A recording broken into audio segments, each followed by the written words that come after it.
Hey there, it's Blair here at Time Trades, and this is your tutorial video for the count script. The count script is the latest script in the Time Trades series of TradingView scripts. So I'm just going to add it here to my chart, and I'm going to start explaining what it does. It's called TT Count, and this is part of the TradingView script toolkit that you get when you sign up for Time Trades.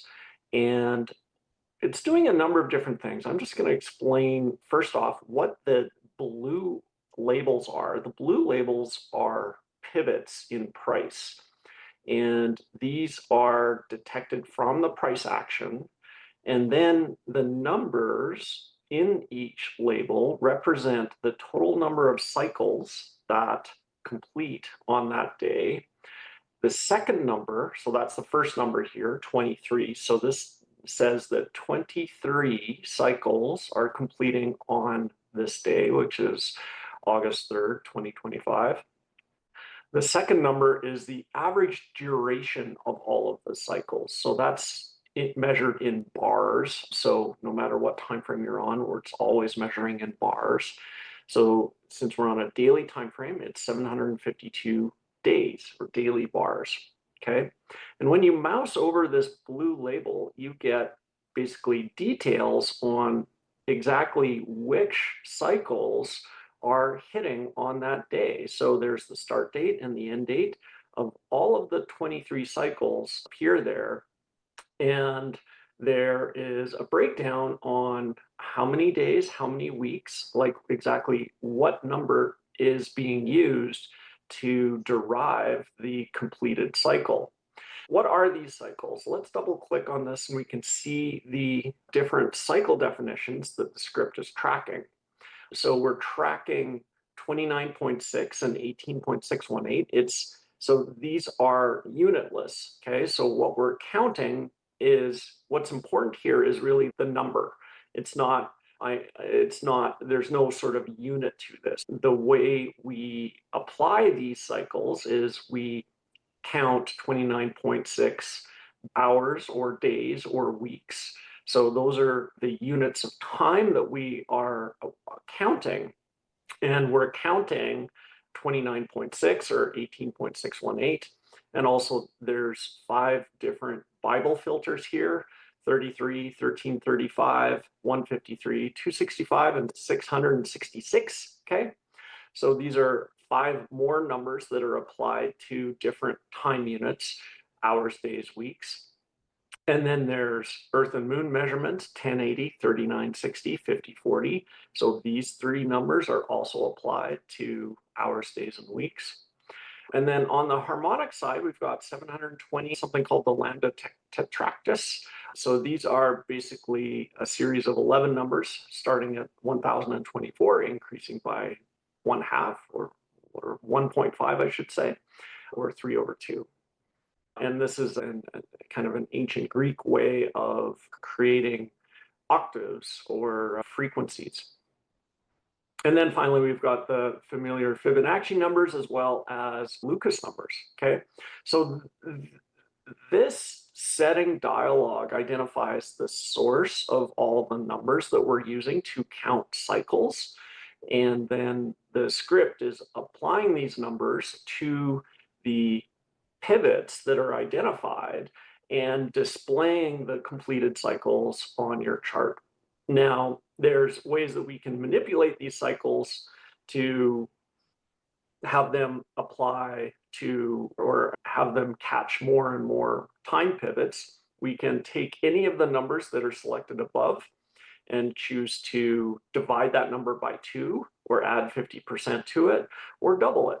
Okay, so these options down here allow us to identify even more cycles. If we want to be really strict and only get those specific numbers, then we can deselect all of those. Okay, this is what's happening for bars in the past. Now, there's one important thing that I need to talk about up here, and that's the pivot identification, okay?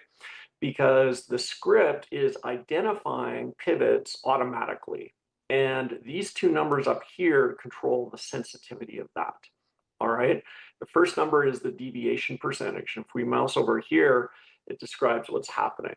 This is the minimum percent deviation from any point that's needed to trigger a pivot. Right now it's set to a 5% move. So anytime there's a 5% move in any direction, that is the minimum threshold needed in order to trigger a pivot.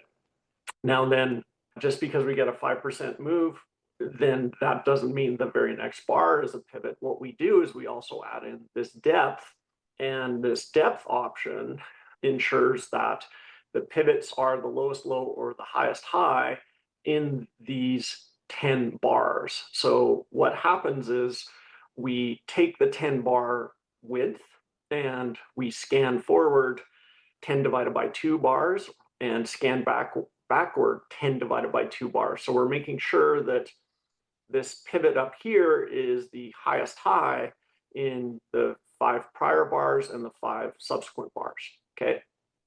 So this is how we control the sensitivity of the pivots. If we want fewer pivots, we can just increase the deviation.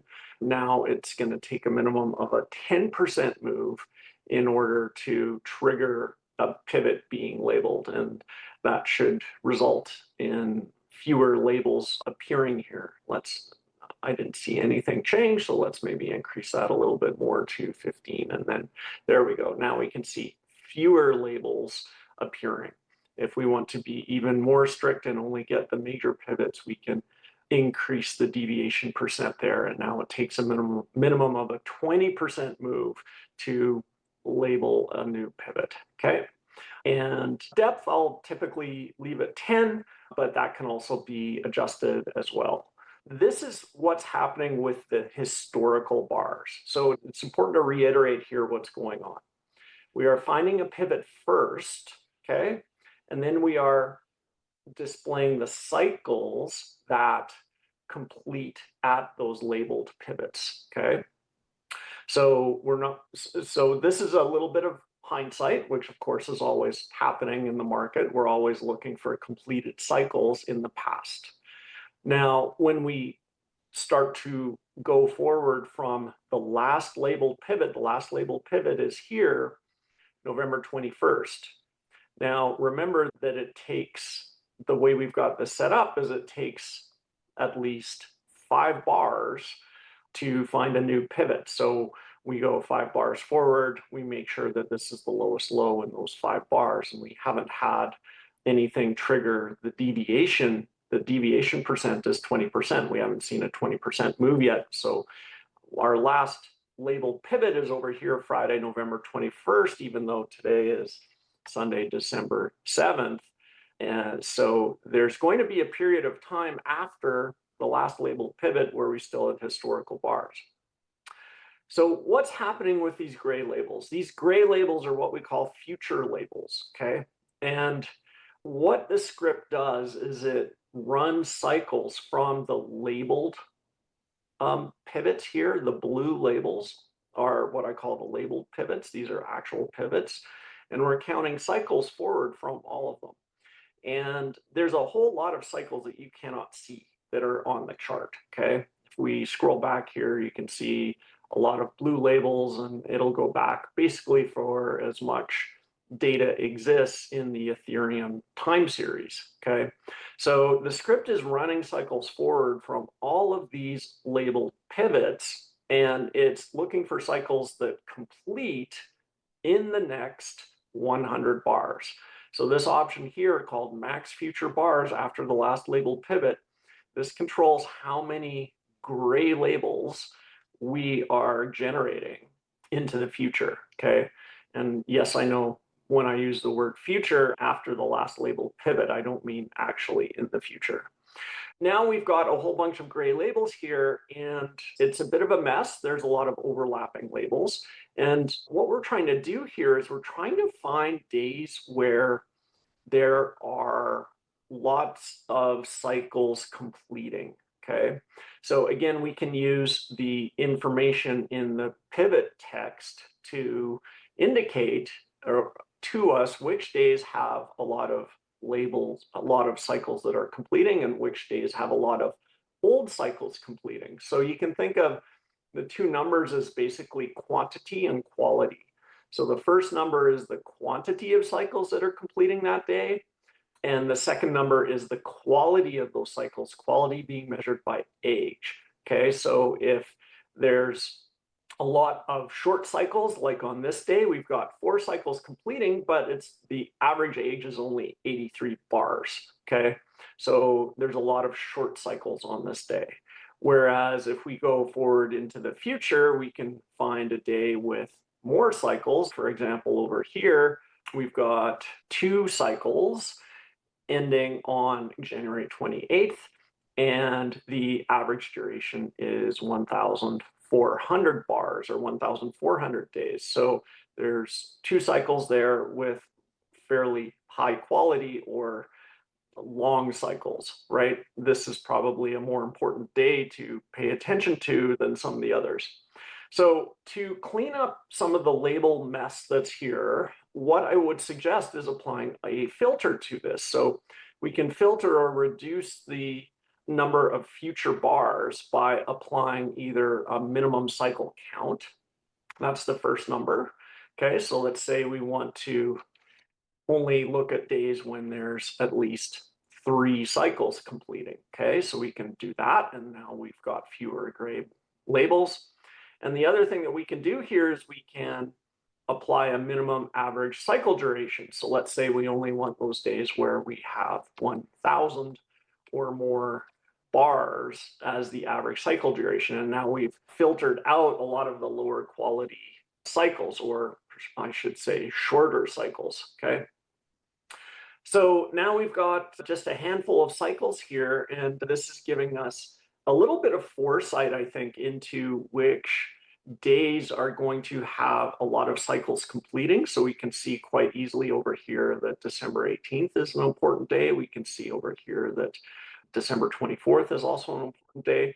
So when we look at this, we can see that, just observe some of the age of the cycles that are completing. So we're seeing 89 Fibonacci months completing, and this cycle started on July 18th. Okay, so that's actually really good to know, and we're getting the software to do the work for us. It would be an awful lot of work to try and run all of these cycles on all of the different time frames. So we're getting the script to do the work for us and identify on which days these cycles are appearing. And we can see we've got some very long cycles in terms of hours as well, like 39,360 hours. That's close to one of the lambda numbers. 199 Lucas weeks, 34 Fibonacci months, 648 hours is very close to the 666 beast cycle. Okay, so this is useful. There's a few more knobs and dials that we can turn here to dial this in exactly how we want.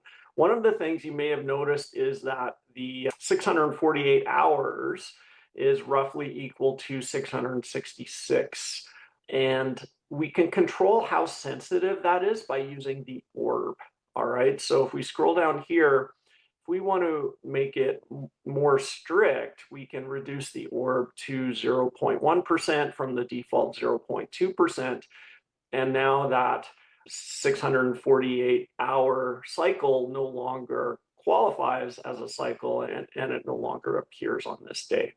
So if we want to make things even more strict, we can eliminate the orb altogether, and now only exact cycles will be accepted. And now we can see that we've got, this 5 here on December 18th, 1,361 is the average duration, and all of these are exact cycles.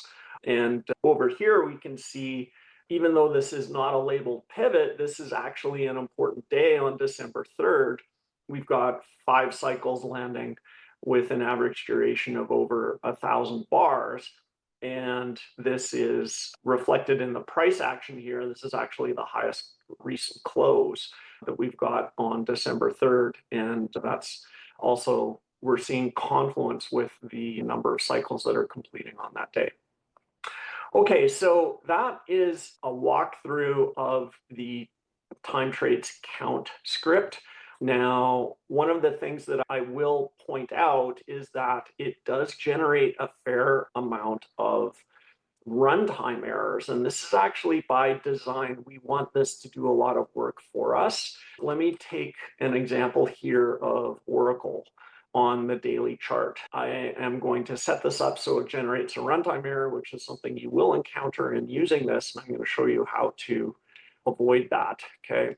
Let's say we use the default deviation of, I think it's 10%, and let's increase the orb a little bit to 0.2, and maybe we decrease the deviation to 5%. Okay, so now what I've done is I've made the cycle detection so permissive that it's finding too many cycles, or sorry, too many pivots, and it's exceeding the TradingView ability to process all of that data.